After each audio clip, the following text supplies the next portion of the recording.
सत्तरे का नाम actually calendar 13 मासे।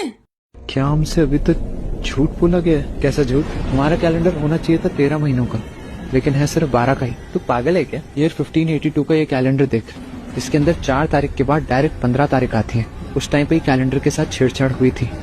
और ये जो 12 महीने वाला कैलेंडर है और किसी ने नहीं, जूलियस सीजर ने ही बनाया था। और 1582 में जिसने उस कैलेंडर को चेंज किया था वो और कोई नहीं बल्कि ये थे, पोप ग्रेगरी द 13, जिन्होंने ग्रेगोरियन कैलेंडर लॉन्च किया था जिसे हम आज तक यूज करते हैं। व्हाट? और ये जो जुलाई और अगस्त है और किसी के नहीं बल्कि जूलियस और अगस्तस सीजर के नाम पे इनके नाम रखे गए।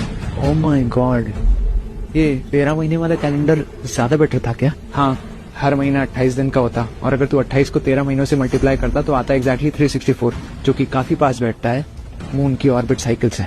और तो खुद सोच, सेप्ट का मतलब क्या होता है? 7, एग्जैक्टली, लेकिन वो 9th मंथ है अपने कैलेंडर में। और ऐसे ही अक्टूबर में ऑक्ट का मतलब होता है 8, लेकिन वो 10th मंथ है अपने कैलेंडर में। ओह यस, तो फिर ये 13 महीने वाला कैलेंडर एकदम से गायब क्यों हो गया? गायब नहीं हुआ था, शायद साइलेंटली रिप्लेस कर दिया गया था हम लोगों से कुछ ऐसे सीक्रेट छुपाने के लिए जो शायद पहले के लोगों को पता थे।